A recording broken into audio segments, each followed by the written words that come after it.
নমস্কাৰ আপোনালোক সকলোকে পুনৰবাৰ টিকে মাইণ্ডৰ অন্য এটা ৰাতিপুৱাৰ ধামাকাদাৰ খবৰলৈ স্বাগতম জনাইছোঁ। অন্য দিনাৰ দৰে আজিও আপোনালোকৰ বাবে দিনটোৰ কেইবাটাও গুৰুত্বপূৰ্ণ খবৰ লৈ আহিছোঁ। ভিডিঅ'টো প্ৰথমৰ পৰা শেষলৈকে চাই থাকিব। আগবাঢ়িছোঁ আজিৰ প্ৰথমটো খবৰৰ ফালে। মানস ৰবীন দাই ঘোষণা কৰিছে যে জুবিন দাৰ সৈতে তেখেতৰ মিউজিকেল যাত্ৰাৰ ওপৰত 15 এপ্ৰিল তাৰিখৰ দিনাখন এখন ৱেব ছিৰিজ মুকলি কৰিব। আৰু সেই ৱেব ছিৰিজখনৰ নাম তেখেতে ৰাখিছে জুবিন মানসৰ যাত্ৰা। তেখেতে এটা প্ৰেছ কনফাৰেন্সৰ জৰিয়তে জনায় যে 2004 চনৰ পৰা 2005 চনৰ জুবিন দা আৰু মানস ৰবীন দাৰ যি মিউজিকেল যাত্ৰা, সেই মিউজিকেল যাত্ৰাৰ ওপৰত এখন ৱেব ছিৰিজ নিৰ্মাণ কৰিছে আৰু সেইখন 15 এপ্ৰিল অৰ্থাৎ আজি ৰঙালী বিহুৰ দিনাখন তেখেতে মুকলি কৰিব। আৰু এই ৱেব ছিৰিজখন আপোনালোকে লুইট এপ্লিকেশ্যনত চাবলৈ পাব। প্লে ষ্টৰৰ পৰা আপোনালোকে ডাউনলোড কৰি ল'ব লুইট এপ্লিকেশ্যন আৰু তাত আপোনালোকে আজি চাবলৈ পাব 15 এপ্ৰিল তাৰিখৰ দিনাখন। মানে মানস ৰবীন দাৰ সৈতে জুবিন গাৰ্গৰ বা জুবিন দাৰ যিটো নেকি আপোনাৰ যাত্ৰা, মিউজিকেল যাত্ৰা, কেনেকৈ লগ পাইছিলে, কি গান কি কৰিছিলে, কি নাই কৰা, গোটেইবিলাক সাঙুৰি তেখেতে এখন ৱেব ছিৰিজ নিৰ্মাণ কৰিছে আৰু আজি সেইখন লুইট এপৰ জৰিয়তে ৰিলিজ কৰিব বুলি জনাইছে। আশা কৰোঁ আপোনালোকে প্লে ষ্টৰৰ পৰা লুইট এপ্লিকেশ্যনটো ডাউনলোড কৰি মানস ৰবীন দা আৰু জুবিন দাৰ গোটেই যাত্ৰাটো যাতে আপোনালোকে অকণমান চায়। আৰু তাৰ লগতে আপোনালোকক ৰঙালী বিহুৰ বহুত বেছি শুভেচ্ছা জনাইছোঁ আৰু আমাৰ অসমীয়া নৱবৰ্ষৰ আন্তৰিক অভিনন্দন জনাইছোঁ, যাতে গোটেই বছৰটো আপোনালোকৰ ভালে কুশলে যায়। আৰু এইটো হয়তো প্ৰথমটো বহাগ, যিটো বহাগত জুবিন দা আমাৰ লগত নাই। আগবাঢ়িছোঁ ইয়াৰ পাছৰটো খবৰ ফালে। ইয়াৰ পাছৰ খবৰটো ওলাই পৰিছে ছত্তীশগড়ৰ পৰা। যোৱাকালি ছত্তীশগড়ৰ এটা শক্তি প্ৰকল্পত বিস্ফোৰণ হয় বুলি খবৰ ওলাই পৰিছে আৰু সেই বিস্ফোৰণত 10জন লোকৰ মৃত্যু হয়। খবৰ লোৱা অনুসৰি ছত্তীশগড়ৰ শক্তি প্ৰকল্পত ভয়ংকৰ বিস্ফোৰণ। শক্তি প্ৰকল্পৰ বিস্ফোৰণত 10জন শ্ৰমিকৰ মৃত্যু হৈছে। আহত হৈছে প্ৰায় 20জন আৰু 20জনকে বৰ্তমান সময়ত হস্পিটেলত ভৰ্তি কৰাই ৰখা হৈছে বুলি খবৰ ওলাই পৰিছে। প্ৰধানমন্ত্ৰী নৰেন্দ্ৰ মোদী ডাঙৰীয়াদেৱে ঘোষণা কৰিছে যে যিসকল লোক নিহত হৈছে তেওঁলোকক 2 লাখ টকাকৈ প্ৰদান কৰিব, মানে তেওঁলোকৰ পৰিয়ালক প্ৰধানমন্ত্ৰী ডাঙৰীয়াই 2 লাখ টকাকৈ প্ৰদান কৰিব বুলি জনাইছে আৰু আহতৰ ফেমিলিক 50,000 টকাকৈ এককালীন সাহায্য দিব বুলি জনাইছে। ছত্তীশগড়ত যোৱাকালি ভয়ংকৰ বিস্ফোৰণ হয় আৰু সেই বিস্ফোৰণত 10জন লোকৰ মৃত্যু হৈছে আৰু 20জন লোক আহত হৈছে বুলি খবৰ ওলাই পৰিছে। তো যোৱাকালি আছে 14 এপ্ৰিল আৰু 14 এপ্ৰিল তাৰিখৰ দিনাখনেই এই ভয়াৱহ ঘটনাটো সংঘটিত হৈছে ছত্তীশগড়ত। আগবাঢ়িছোঁ ইয়াৰ পাছৰটো খবৰ ফালে। ইয়াৰ পাছৰ খবৰটো ওলাই পৰিছে তামিলনাডুৰ পৰা। তামিলনাডুত আহি আছে বিধানসভা নিৰ্বাচন। তো তামিলনাডুত বিজেপিয়ে এইবাৰ চিট দখল কৰিবৰ কাৰণে যিমান পাৰে সিমান অপ্ৰাণ চেষ্টা কৰিছে। তো সেই সময়তে তামিলনাডুত বিজেপিৰ ইস্তাহাৰ মুকলি কৰিছে, মানে প্ৰতিশ্ৰুতি পত্ৰ মুকলি কৰিছে। আমাৰ অসমতো যেনেকৈ তেওঁলোকে নিৰ্বাচনৰ পূৰ্বে প্ৰতিশ্ৰুতি পত্ৰ মুকলি কৰিছিলে, ঠিক তেনেকৈ এতিয়া তামিলনাডুতো তেওঁলোকে প্ৰতিশ্ৰুতি পত্ৰ মুকলি কৰিছে। তো সেই প্ৰতিশ্ৰুতি পত্ৰখনত কি আছে সেই সম্পৰ্কে আপোনালোকক জনাই দিওঁ। তো খবৰ লোৱা অনুসৰি এতিয়া তামিলনাডুত যদিহে NDA চৰকাৰ গঠন হয় তেনেহ'লে বিজেপি অৰ্থাৎ NDA প্ৰতিগৰাকী মহিলাক 2,000 টকাকৈ পাৰ মন্থ প্ৰদান কৰিব বুলি জনাইছে। বছৰত 3টাকৈ ফ্ৰী LPG চিলিণ্ডাৰ দিব NDA পাৰ্টিয়ে। তাৰ লগতে স্কুটাৰ কিনিবলৈ মহিলাই পাব 25,000 টকা আৰু তাৰ লগতে প্ৰতি ঘৰ লোকে পাব এবছৰত 10,000 টকা। এবাৰৰ পাব, মানে 10,000 টকাকৈ দিব বুলি এয়া তেওঁলোকৰ প্ৰমিছ। যেহেতু তামিলনাডুত নিৰ্বাচন আহি আছে আৰু তামিলনাডুত চৰকাৰ কাৰ হয় কিন্তু ক'ব পৰা নাই। বিজয় থালাপতিও এটা নতুনকৈ পাৰ্টি গঠন কৰিছে, এজন ফেমাছ মানে এক্টৰ, সাউথৰ এক্টৰ, যিজনে এতিয়া ফিল্ম লাইনৰ পৰা আঁতৰি অকণমান পলিটিকেল লাইনত আহিছে আৰু তেখেতে এইবাৰ এটা নতুনকৈ পাৰ্টি গঠন কৰিছে আৰু সেই পাৰ্টিটোৱে খুব জনপ্ৰিয়তা লাভ কৰিছে তামিলনাডুত। আৰু তাৰ পাছতেই এতিয়া বিজেপিৰ টোপনি নাইকিয়া হৈ গৈছে, কাৰণ তামিলনাডুত বিজয় থালাপতিৰ জনপ্ৰিয়তা দেখি বিজেপি অকণমান শংকিত হৈ পৰিছে আৰু সেইবাবে এতিয়া ইটোৰ পাছত সিটো প্ৰতিশ্ৰুতি মানে আগবঢ়াইছে যে আমাৰ যদি চৰকাৰ গঠন হয় আমি এইটো কৰিম সেইটো কৰিম অৱশ্যে বিজেপি ফালৰ পৰা বিজয় থালাপতিক মানে প্ৰস্তাৱ আগবঢ়াইছিলে যে তেখেতক মুখ্যমন্ত্ৰী পদ দিব আৰু তাৰ লগতে ঢেৰ কিবা কিবি প্ৰস্তাৱ আগবঢ়াইছিলে যাতে মানে বিজয় থালাপতিয়ে বিজেপিৰ সৈতে মিত্ৰজোঁট কৰে কিন্তু বিজয় থালাপতিয়ে ডাইৰেক্টলি মানা কৰি দিছে আগবাইছো ইয়াৰ পাছৰটো খবৰ ফালে আপোনালোকৰ তাত বাৰু বান্দৰৰ উৎপাত বৰ্তমান সময়ত কেনেকুৱা কমেন্ট সেকশনত জনাবচোন বান্দৰে আপোনালোকৰ খাদ্য সম্ভাৰ নষ্ট কৰিছে নে নাই কৰা সেই সম্পৰ্কে কমেন্ট সেকশনত জনাব বৰ্তমান সময়ত আমাৰ ভাৰতৰ বিভিন্ন স্থানত বান্দৰে বৰ বেয়াকৈ উৎপাত কৰিছে বান্দৰে খেতি পথাৰৰ পৰা আৰম্ভ কৰি ঘৰৰ বয় বস্তু পৰ্যন্ত তহিলং কৰি পেলাইছে সেই সময়তে তেলেংগানাৰ পৰা খবৰ ওলাই পৰিছে তেলেংগানাতো ঠিক তেনেকৈয়ে বান্দৰে বৰ বেয়াকৈ উৎপাত কৰিছে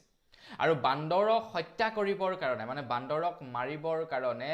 লাডুত বিষ মিলাই থৈ দিছিলে কিন্তু দুৰ্ভাগ্যবশতঃ সেই লাডু বান্দৰে নেখালে 4 বছৰীয়া এটা শিশুৱে খালে যাৰ ফলত নেকি 4 বছৰীয়া শিশুটোৰ মৃত্যু হয় বুলি খবৰ ওলাই পৰিছে তেলেংগানাৰ মুলুংগু জিলাত হৃদয় বিদাৰক ঘটনা সংঘটিত হৈছে বিষাক্ত লাৰু খাই 4 বছৰীয়া শিশুৰ মৃত্যু বান্দৰক হত্যাৰ উদ্দেশ্যে বিষ মিলাই এক লাৰু ৰাখিছিলে আৰু সেই লাৰু সেৱন কৰি সৰু শিশুৰ মৃত্যু হয় বুলি খবৰ ওলাই পৰিছে 4 বছৰীয়া শিশুৰ মৃত্যু হয় সেই লাৰু খাই বান্দৰক মাৰিবলৈ বিষ মিলাই থৈছিলে কিন্তু বান্দৰে নেখাই শিশুৱে খাই দিলে আৰু যাৰ ফলত নেকি শিশুটিৰ মৃত্যু হয় তো আপোনালোকৰ তাতো বান্দৰে উৎপাত কৰিছে নেকি কমেন্ট সেকশনত জনাব আগবাইছো ইয়াৰ পাছৰটো খবৰ ফালে এইখিনিৰে যিসকলে নেকি অনলাইন পেমেন্ট মেথড ব্যৱহাৰ কৰে তেওঁলোকৰ কাৰণে এটা ভাল খবৰ ওলাইছে মানে যিসকলে ইন্টাৰনেট বেংকিং যিসকলে গুগল পে ফোন পে এইবিলাক ব্যৱহাৰ কৰে তো তেওঁলোকৰ কাৰণে এটা বিৰাটেই ভাল খবৰ ওলাই পৰিছে আমাৰ ভাৰতবৰ্ষত প্ৰত্যেক বছৰে গুগল পে ফোন পে পেটিএমৰ জৰিয়তে কোটি কোটি টকাৰ জালিয়াতি হয় বিভিন্ন স্কেমাৰে সৰ্বসাধাৰণ মানুহৰ পৰা কোটি কোটি টকা লুটি লৈ যায় তাৰ পাছতো কিন্তু ডিজিটেল পেমেন্ট বা ডিজিটেল যিবিলাক নেকি স্কেম চলে সেই স্কেমসমূহ ভাৰত চৰকাৰে বন্ধ কৰিব পৰা নাই কাৰণ এটা পদ্ধতি চিনাক্ত কৰাৰ পাছত সেই পদ্ধতিটোৰ ওপৰত এৱেৰনেছ মানে দিয়াৰ পাছত আকৌ কিবা এটা নতুনকৈ পদ্ধতি তেওঁলোকে উলিয়ায় তো তাৰ কাৰণে এতিয়া কি কৰিছে ৰিজাৰ্ভ বেংকৰ ফালৰ পৰা ৰিজাৰ্ভ বেংকে নতুনকৈ কিল সুইচ নামেৰে এক পদ্ধতি উলিয়াইছে যাৰ জৰিয়তে এতিয়া সাইবাৰ অপৰাধীসকলে কোনো কাৰণতে বেংকৰ একাউণ্টৰ পৰা পইচা সৰকাব নোৱাৰিব সাপোজ এনেকুৱা হ'ব আপুনি যদি ক্ৰেডিট কাৰ্ড ব্যৱহাৰ কৰে নিশ্চয় আপুনি চাগে জানে যে ক্ৰেডিট কাৰ্ডখন আপুনি মোবাইলৰ এপছত লক কৰি থব পাৰে আপোনাৰ ক্ৰেডিট কাৰ্ডৰ পিন জানিলেও তেখেতে পইচা উলিয়াবই নোৱাৰে বা ট্ৰানজেকচন কৰিবই নোৱাৰে ঠিক তেনেকে আপোনালোকে এতিয়াৰে পৰা ইন্টাৰনেট বেংকিংও লক কৰি থব পাৰিব ধৰি লওক আপোনালোকে যেনিবা নন ষ্টপ লক কৰি থৈ দিয়ে যেতিয়া আপোনাৰ দৰকাৰ হ'ব তেতিয়া আনলক কৰিলে কিউআৰ কোড স্কেন কৰিলে পইচা পেমেন্ট কৰিলে আৰু যেতিয়া আপোনাৰ পেমেন্ট কৰি হৈ গ'ল তাৰ পাছত পুনৰাই আপোনালোকে লক কৰি থলে যাৰ ফলত নেকি যিমানেই স্কেমাৰে স্কেম কৰিবলৈ ট্ৰাই নকৰক কিয় আপোনালোকৰ একাউণ্টৰ পৰা পইচা উলিয়াব নোৱাৰিব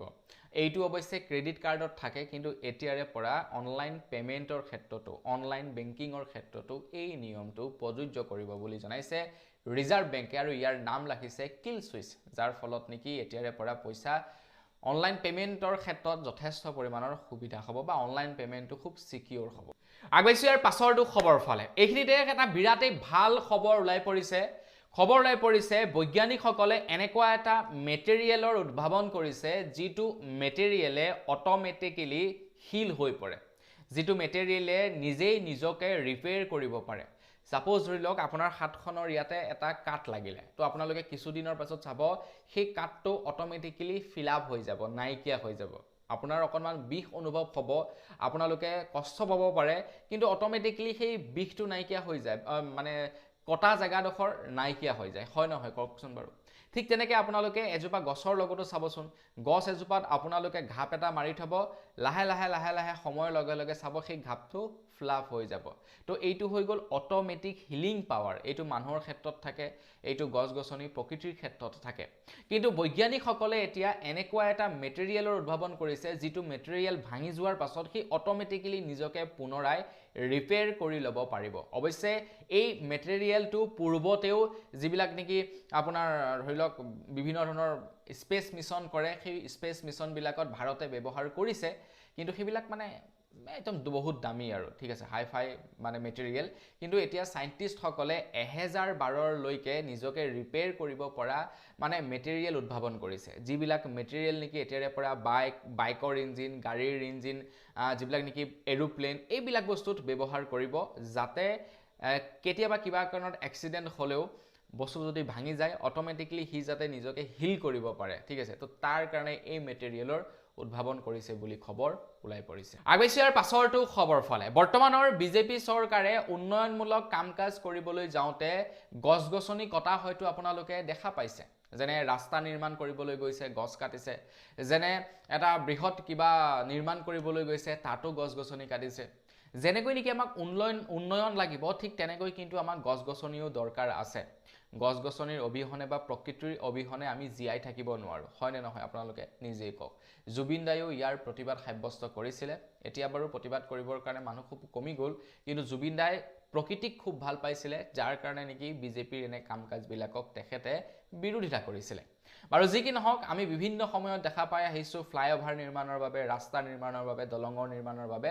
গছ-গছনি কাটিছে বিজেপিয়ে এটা খবৰ ওলাই পৰিছে যে আমচাঙতো আমাৰ অসম চৰকাৰে এক বৃহৎ প্ৰজেক্ট হাতত লৈছিলে কিন্তু আমচাঙৰ বৃহৎ প্ৰজেক্টত এতিয়া স্থগিতাদেশ জনাইছে নিয়ালয়ে তো আমচাঙৰ যি প্ৰজেক্ট লৈছিলে বিজেপি চৰকাৰে সেই আমচাঙৰ মানে প্ৰজেক্টৰ ফলত বন্যপ্ৰাণীৰ আবাস ধ্বংসৰ আশংকাত ভুগিছে এতিয়া নিয়ালয় যাৰ কাৰণে নেকি এতিয়া উচ্চতম ন্যায়ালয়ে বাধা প্ৰদান কৰিছে আমচাঙৰ প্ৰজেক্টক লৈ তো দেখা যাওক কি হয় ভৱিষ্যতলৈ নহয় জানো বৰ্তমান কিন্তু মানে স্থগিতাদেশ জনাইছে আগবাইছো ইয়াৰ পাছৰটো খবৰ ফালে এইটো জুবিনবিহীন আমাৰ প্ৰথমটো বহাগ আপোনালোকৰ বাৰু কেনেকুৱা লাগিছে কমেন্ট সেকশনত জনাওকচোন মই যেতিয়াই মোবাইলটো খোলাৰ লগে লগে বা যেতিয়াই নেকি জুবিনদাৰ গান এটা শুনো তেতিয়াই মানে কিবা এটা যেন লাগে মানে কিবা এটা আচহুৱা যেন লাগে মানে মানুহজন নাই তেতিয়াহে অনুভৱ হয় যেতিয়া নেকি ধৰি লওক মোবাইলটো লগাও বা যেতিয়া নেকি গান এটা শুনো জুবিনদাৰ তেতিয়া লাগে যে মানুহজন সঁচাকৈ নাইকিয়া হৈ গ'ল আমাৰ পৰা মাজৰ পৰা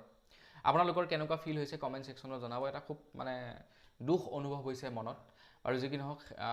এইখিনিতে খবৰ ওলাই পৰিছে যোৱাকালি গৌৰীমা বৌ উপস্থিত হয় জুবিন ক্ষেত্ৰত আৰু বিহুৰ দিনাখনেই হাতত নাহৰৰ পুলি লৈ জুবিনদাৰ ওচৰলৈ যায় গৌৰীমা বৌৰ স্বাস্থ্যৰ অৱস্থা বৰ্তমান সময়ত বৰ ভাল নহয় মানুহজনী মানে খুব ভাগৰুৱা যেন লাগিছে দেখাত লগতে তেখেতৰ সুগাৰ হৈছে প্ৰেছাৰ মানে একদম প্ৰেছাৰ কম গতিকে স্বাস্থ্যৰ অৱস্থা একেবাৰে বেয়া গৌৰীমা বৌৰ আশা কৰোঁ গৌৰীমা বৌয়ে নিজৰ স্বাস্থ্যৰ প্ৰতি মানে যত্ন লওক হয় নে নহয় আৰু তাৰ লগতে জুবিন দাই সোনকালে যাতে ন্যায় পায় তাৰে কামনা কৰিছোঁ আগবাইছো ইয়াৰ পাছৰটো খবৰ ফালে আৰু কিছু বছৰৰ পাছত হয়তো আৰ্টিফিচিয়েল ইণ্টেলিজেন্টেও কাপোৰ কানি চিলোৱা কাম-কাজবিলাক কৰিব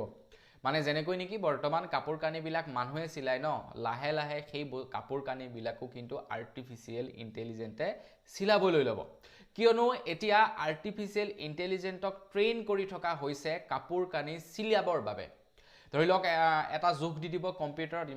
ইমানটো সি অটোমেটিকলি চিলাই দিব ডিজাইন দি দিব তো এতিয়া কাপোৰ চিলোৱাৰো ট্ৰেইনিং কৰোৱাই থকা হৈছে আৰ্টিফিচিয়েল ইণ্টেলিজেন্টক আৰু ট্ৰেইনিং কৰাইছে মানে হাজাৰ যিবিলাক নেকি ধৰি লওক ইণ্ডাষ্ট্ৰিয়েল ক্ষেত্ৰত যিবিলাকে কাপোৰ কানি চিলাই তেওঁলোকৰ গাত কেমেৰা লগাই আৰ্টিফিচিয়েল ইণ্টেলিজেন্টক এতিয়া মানে শিকাই থকা হৈছে কাপোৰ কেনেকৈ চিলাব লাগে কেনেকৈ ডিজাইন কৰিব লাগে এই বস্তুবিলাক গতিকে ভাবক আজিৰ পৰা 50 বছৰৰ পাছৰ কথাটো ভাবক না কি হ'বগে সব আৰ্টিফিচিয়েল ইণ্টেলিজেন্ট মানে মানুহে কৰিব লগা কাম একোৱেই নাথাকিব আগবাইছো ইয়াৰ পাছৰটো খবৰ ফালে খবৰ লাই পৰিছে অৰবিন্দ কেজৰিৱালৰ ওপৰত অৰবিন্দ কেজৰিৱালে এটা খুৰা নীতি কেলেংকাৰীত জড়িত হৈ পৰিছিলে তেখেতক অৱশ্যে নিৰ্দোষী বুলি ঘোষণা কৰিছে তাৰ পাছত তেখেত মুকলি আকাশৰ তললৈ গ'ল এতিয়াও কিন্তু সম্পূৰ্ণৰূপে তেখেত দুখমুক্ত হোৱা নাই এতিয়া অৰবিন্দ কেজৰিৱাল শংকিত হৈ পৰিছে জাজজনক লৈ মানে যিজন জাজে ৰায় প্ৰদান কৰিব সেই জাজজনক লৈ তেখেতে শংকিত হৈ পৰিছে শংকিত এই কাৰণে হৈছে কাৰণ সেই জাজজনে আৰএছএছৰ মিটিং 4বাৰকৈ এটেন্ড কৰিছে আৰএছএছ কোন আপোনালোকে জানেই তো বিজেপিৰ এটা ভাতৃ সংগঠন তো আৰএছএছৰ মিটিং 4বাৰকৈ এটেন্ড কৰিছে আৰএছএছৰ যি নেকি ধৰি লওক তেওঁলোকৰ বৈশিষ্ট্য সেই বস্তুবিলাক হয়তো ভাল পাই চাগে জাজজনে আৰু এতিয়া অৰবিন্দ কেজৰিৱালে কৈছে যে আপুনি যিহেতু তেওঁলোকৰ নীতি আদৰ্শৰ এখন মিটিঙত গৈছে, তো মোৰ নীতি আদৰ্শ তেওঁলোকৰ সৈতে সম্পূৰ্ণ বিপৰীত, গতিকে আপুনি নিৰপেক্ষ ৰায় প্ৰদান কৰিব নোৱাৰিব বুলি তেখেত বৰ্তমান সময়ত শংকিত হৈ পৰিছে। আগবাইছো ইয়াৰ পাছৰটো খবৰ ফালে। খবৰলৈ পৰিছে যোৱাকালি প্ৰতিবিম্ব নিউজ নামৰ এটা পৰ্টেলে বাতৰি প্ৰচাৰ কৰিছিলে, যিটো বাতৰিত বৰ আচৰিত এটা খবৰ দেখিবলৈ পালোঁ। আৰু যিটো বাতৰিত তেখেতলোকে অভিযোগ উত্থাপিত কৰিছে বিজেপি তথা RSSৰ এজন কৰ্মীৰ ওপৰত। প্ৰতিবিম্ব নিউজ নামৰ পৰ্টেলটোৱে কৈছে যে দিনত ভাৰত মাতাৰ বন্দনা, নিশা গৰুৰ চোৰাং সৰবৰাহ। RSS বিজেপিৰ নাম লৈ গৰুৰ চিণ্ডিকেট চলাইছে। ধ্ৰুৱজ্যোতি শৰ্মাৰ নেতৃত্বত গুৱাহাটীৰ মাজেৰে মেঘালয়লৈ বাংলাদেশলৈ গো মাতাৰ সৰবৰাহ। প্ৰতিবিম্ব লাইভৰ হাতত পাছিং গেঙৰ বিস্ফোৰক তথ্য। তো প্ৰতিবিম্ব লাইভ নামৰ যিটো নেকি চেনেল আছে, হয়তো আপোনালোকে নিশ্চয় চাইছে। তেওঁলোকে কিছু স্ক্ৰীনশ্বট আগবঢ়াইছে, য'ত তেওঁলোকে কৈছে যে ধ্ৰুৱজ্যোতি শৰ্মা নামৰ এজন ব্যক্তিয়ে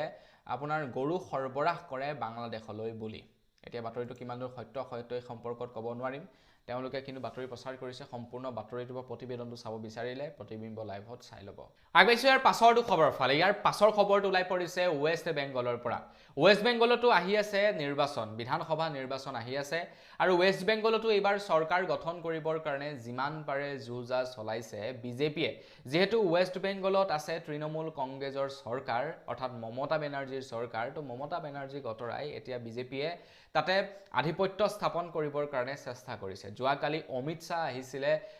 ৱেষ্ট বেংগললৈ নিৰ্বাচনী প্ৰচাৰ চলাবৰ কাৰণে, আৰু তেখেতে ৱেষ্ট বেংগলৰ জনসাধাৰণক কেইবাটাও প্ৰতিশ্ৰুতি আগবঢ়াইছে। তেখেতে কৈছে এতিয়াৰে পৰা প্ৰত্যেক মাহে নিবনুৱা যুৱক যুৱতীক প্ৰতি মাহে ৩,০০০ টকাকৈ দিব, আৰু তাৰ ফৰ্ম ফিলাপৰ কাম আজিৰে পৰা বিজেপি কৰ্মীসকলে কৰিব বুলি জনাইছে। তাৰ লগতে প্ৰধানমন্ত্ৰী মোদী ডাঙৰীয়া দেৱে ৬,০০০ টকাকৈ দিয়ে কৃষকৰ ধন, তাত ৩,০০০ টকাকৈ এড কৰি ৯,০০০ টকাকৈ প্ৰদান কৰিব বুলি জনাইছে। অৰ্থাৎ প্ৰত্যেক বছৰে ৯,০০০ টকাকৈ প্ৰদান কৰিব বুলি প্ৰতিশ্ৰুতি দিছে তো ৱেষ্ট বেংগলত। এয়া আমাৰ অসমত এনেকুৱাবিলাক নকৰিলে ন এইবিলাক। তো ৱেষ্ট বেংগল কিন্তু দখল কৰিবৰ কাৰণে যিমান পাৰে চেষ্টা কৰিছে। আগবাইছো ইয়াৰ পাছৰটো খবৰ ফালে। যোৱাকালি গুৱাহাটী মহানগৰীত বিহুৰ দিনাখনেই পাৱাৰলুমৰ গামোচা সৰু সৰু দোকানীবিলাকৰ পৰা উঠাই লৈ গৈছে। দোকানীবিলাকক বাৰে বাৰে প্ৰশাসনৰ তৰফৰ পৰা নিৰ্দেশনা প্ৰদান কৰিছে যে তোমালোকে কোনো কাৰণতে পাৱাৰলুমৰ গামোচা বিক্ৰী কৰিব নোৱাৰিবা। আৰু এইটো ভাল কাম কৰিছে, বেয়া কাম কৰা নাই। এইটো একদম জেনুইন কাম বুলি ক'ব লাগিব, কাৰণ পাৱাৰলুমৰ গামোচা বিক্ৰী কৰাটো কোনো কাৰণতেই অসমীয়াই মানি ল'ব নোৱাৰে। যি গামোচাই নেকি GI টেগ লাভ কৰিছে, সেই গামোচা তাকো বাহিৰত আপোনাৰ বোৱা, পাৱাৰলুমত বোৱা, তো সেই গামোচা এতিয়া আমাৰ অসমত বিক্ৰী হৈছে। যাৰ কাৰণে নেকি যোৱাকালি গুৱাহাটী মহানগৰীত প্ৰশাসনৰ তৰফৰ পৰা যোৱাকালি যিমানবিলাক সৰু সৰু ক্ষুদ্ৰ ব্যৱসায়ীয়ে গামোচাবিলাক বিক্ৰী আছিলে, তেওঁলোকৰ গামোচাবিলাক প্ৰশাসনে জব্দ কৰিছে। তো সেই সময়তে আমাৰ অসমৰ দল সংগঠনসমূহ গৰজি উঠিছে। অসমৰ দল সংগঠনসমূহে কৈছে প্ৰত্যেক বছৰৰ দৰে এইবাৰো ফিল্মি ষ্টাইলত প্ৰশাসন আহি সৰু সৰু ব্যৱসায়ীসকলৰ পৰা গামোচাসমূহ লৈ গুচি গৈছে। কিন্তু ফাঁচী বজাৰত থকা ডাঙৰ ডাঙৰ হোলচেলাৰ দোকানীবিলাকৰ পৰা প্ৰশাসনে কিয় সাহস নকৰে গামোচাবিলাক আনিবৰ কাৰণে। তো দল সংগঠন উপস্থিত হ'ল, প্ৰশাসনে যিবিলাক নেকি গামোচা জব্দ কৰি আছিলে তেনে অৱস্থাত। তো দল সংগঠনসমূহে প্ৰশাসনক প্ৰশ্ন কৰিছে, তেতিয়া প্ৰশাসনৰ ফালৰ পৰা কৈছে যে আমি এওঁলোকৰ পৰা যেতিয়াই নেকি গামোচাবিলাক উঠাই লৈ যাম, যেতিয়া নেকি এওঁলোকে গামোচাবিলাক ডাঙৰ ডাঙৰ বেপাৰীবিলাকৰ পৰা নিকিনা হ'ব, তেতিয়া তেওঁলোকৰ তাত পচি যাব, আৰু পচি যোৱাৰ লগে লগে অট'মেটিকলি নাইকিয়া হৈ যাব। বাপৰে বাপ, গছজোপা মাৰিবলৈ মন আছে, গছজোপা ডাইৰেক্টলি গুৰিতে কাটি নেপেলায়, ডাল পাতবিলাক কাটি আছে, কৈছে যে ডাল পাতখিনি কাটি দিওঁ, অট'মেটিকলি গছজোপা মৰি থাকিব। এইটোত বাৰু আপোনালোকে বিশ্বাস কৰিবনে? আগবাইছো ইয়াৰ পাছৰটো খবৰ ফালে। আমাৰ ভাৰতবৰ্ষত এতিয়া লোকসভা আৰু বিধানসভাৰ আসনৰ সংখ্যা বৃদ্ধি পাব। আমাৰ অসমতো প্ৰায় 63খন বিধানসভা আসন বৃদ্ধি পাব বুলি খবৰ ওলাইছে। প্ৰায় 50% লোকসভা আৰু বিধানসভাৰ আসন বৃদ্ধি পাব, আৰু তাৰে ভিতৰত প্ৰায় 33% আসন সংৰক্ষণ হ'ব মহিলাৰ বাবে। বৰ্তমান আমাৰ ভাৰতবৰ্ষত প্ৰায় 543খন লোকসভাৰ আসন আছে, তাৰে ভিতৰত 850খন এতিয়া 850খন হ'ব, তাৰে ভিতৰত 33% মহিলাৰ বাবে সংৰক্ষিত হ'ব বুলি খবৰ ওলাই পৰিছে আমাৰ অসমত বহু বিধানসভা হ'ব আৰু নতুনকৈ বহুতো লোকসভাৰ গঠন হ'ব আগবাইছো ইয়াৰ পাছৰটো খবৰ ফালে ৰিসেন্টলি আমাৰ অসমত দুটা ঘটনা সংঘটিত হৈছিল এটা হৈছিল ওদালগুৰি আৰু এটা হৈছিল গুৱাহাটী মহানগৰী ওদালগুৰিৰ এটা পেট্ৰল পাম্পত এজন অসমীয়াক চাৰিজন অনা অসমীয়াই গুৰুলকৈ প্ৰহাৰ কৰিছিল পেট্ৰল পাম্পত কাম কৰা চাৰিজন অনা অসমীয়াই গুৰুলকৈ প্ৰহাৰ কৰিছিল এজন অসমীয়াক এইটো হৈছে ফাৰ্ষ্ট ইনসিডেন্ট দ্বিতীয়টো ইনসিডেন্ট হৈছে গুৱাহাটী মহানগৰীৰ মাছমজিয়াত দুজন গুপ্তা নামৰ মানুহে গুপ্তা পৰিয়ালৰ দুজন লৰাই এগৰাকী মহিলাৰ কাপোৰ ফালি পেলাইছিল এইটো হৈছে ঘটনা নাম্বাৰ 2 আৰু তাৰ পাছতেই এতিয়া বিভিন্ন দল সংগঠন গৰজি উঠিছে সেই সময়তে সিটু বৰুৱা তৰফৰ পৰা এটা ফেসবুক পোষ্ট কৰিছিল য'ত তেখেতে লিখিছিল অনা অসমীয়াৰ উদ্ভণ্ডালি প্ৰশাসনে বন্ধ কৰক অন্যথা আমি জাতীয় সংগ্ৰামী সেনা অসম ওলাবলৈ হলে সিধা পিটন হ'ব আৰু তাৰ পাছতেই তেখেতৰ ফেসবুক পোষ্টটো ৰিমুভ কৰি দিয়া হৈছে ভাবক আপোনালোকে পটকে কিবা এটা ফেসবুক মানে পোষ্ট ৰিমুভ কৰিব নোৱাৰে ইয়াতে মানে হাই লেভেলৰ পৰা ৰিকুৱেষ্ট আহিব লাগিব তেতিয়াহে ৰিমুভ হ'ব এতিয়া মই তোমাৰ ফেসবুক পোষ্ট এটা কৰিলো আপোনালোকে যিমানেই ৰিপৰ্ট মাৰক পটকে আপোনালোকে পোষ্টটো ৰিমুভ কৰাব নোৱাৰে যেতিয়া নেকি হাই লেভেলৰ পৰা আপোনাৰ ধৰি লওক এটা ৰিপৰ্ট আহিব অটোমেটিকলি ৰিমুভ হৈ যাব এটা কোনে ৰিমুভ কৰৱাইছে এই পোষ্টটো ভাবি কিন্তু আচৰিত লাগিছে আগবাইছো একেবাৰে হেখৰটো খবৰ ফালে যোৱাকালি গুৱাহাটী মহানগৰীৰ বেহাৰবাৰীত হয় এখন ট্ৰাক আৰু এখন চাৰিচকীয়া বাহনৰ মাজত সংঘৰ্ষ মানে এক্সিডেন্ট হয় তো সেই চাৰিচকীয়া বাহনখনৰ ভিতৰত সোমাই আছিল খুব এজন জনপ্ৰিয় এক্টৰ আপোনালোকে হয়তো নিশ্চয় চিনি পায় টনি দেউৰী তো তেখেতে লোকেল কমফু কৰিছিল টনি দেউৰী বসুমতাৰী আৰু জনি দেউৰী দুইজনে মেঘালয়ৰ পৰা অসমলৈ বুলি আহি আছিল তো তাৰ পাছত যেতিয়া নেকি তেখেতলোকৰ গাড়ী চোৱা যায় গাড়ীত দেখা পায় যে মদৰ বটল আছে তো তেওঁলোকক দেখাত লগা নাই ড্ৰিংক এণ্ড ড্ৰাইভ কৰি আছে বুলি কিন্তু তেওঁলোকৰ গাড়ীত মদৰ বটল আছিল এটা মদৰ বটল থকাটো বৰ ডাঙৰ কথা নহয় দুই এটা মদৰ বটল আছে ইটস নৰ্মেল নহয় তেওঁলোক আজিকালি প্ৰায়বিলাক মানুহে খায় তেওঁলোকেও খাবৰ কাৰণে মেঘালয়ৰ পৰা লৈ আহিছিল কিন্তু তেওঁলোকৰ বাতৰি পৰিবেশন কৰিবলৈ গৈছিল নিউজ চেনেলে তো তেওঁলোকে নিউজ চেনেলক উভতি ধৰিছে আৰু কিছুমান জায়গাত অকনমান নিউজ চেনেলবিলাক আজিকালি বেছিয়ে নহয় নে পোৰ্টেলবিলাক গৈ মাইকডাল ভৰাই দিবগে মুখৰ আগতে এটা চাব আপোনালোকে প্ৰশাসনে সেই চেক কৰি থাকিব কি বুলি কয় মদ খাইছে নে নাই খোৱা তেওঁলোকে গৈ পিনি মাইকটো গুজাই দিবগে কেমেৰাটো অন কৰিব এইবিলাক কেনেকুৱা ধৰণৰ মানে কওকচোন বাৰু যিবিলাক ক্ষেত্ৰত নিউজ কৰিব লাগে যিবিলাক ক্ষেত্ৰত প্ৰশ্ন সুধিব লাগে তেওঁলোকে নোৱাৰে তাৰ বিপৰীতে আকৌ এইবিলাক ইটো হিটো সৰু সুৰা ক্ষেত্ৰবিলাকত মাথা মাৰি থাকে অৱশ্যে ভিডিঅ' কৰাটো এইটো মানে ইমানো ডাঙৰ এটা ক্ৰাইম নহয় হয়নে নহয় মদৰ বটল লৈ গৈছে এক্সিডেন্ট হৈছে কোনো লোকৰে ক্ষয়ক্ষতি হোৱা নাই ঠিক আছে তো তাত আকৌ নিউজটো কৰিব লগা মোৰ মতে তেনেকুৱা একো নাই আৰু নিউজটো কৰিছে মদৰ বটল ওলাইছে কিবা ওলাইছে গোটেইবিলাক প্ৰচাৰ কৰি দিছে তেওঁলোক অকনমান যেহেতু মানে পপুলাৰ মানুহ অকনমান বেয়া পাইছে তো আপুনি হয়তো হলেও বেয়া পাব চাগে প্ৰত্যেক জায়গাতে নিউজ কৰিব লাগিব বুলি কথা নাই নে কি কয় আৰু যি কি নহওক আজি ভিডিও জনাবলৈ খবৰ ইমানকেইটা আছিলে খবৰকেইটা জানি কেনে পালে কমেন্ট সেকশনত জনাব যদি ভাল লাগিলে লাইক এটা কৰি থৈ যাব চেনেলটো যদি সাবস্ক্ৰাইব কৰা নাই সাবস্ক্ৰাইবটো কৰি ল'ব পুনৰ এটা ভিডিও লগ পোৱাৰ খাজলি ভিডিও মাগিছো ধন্যবাদ জয় অসম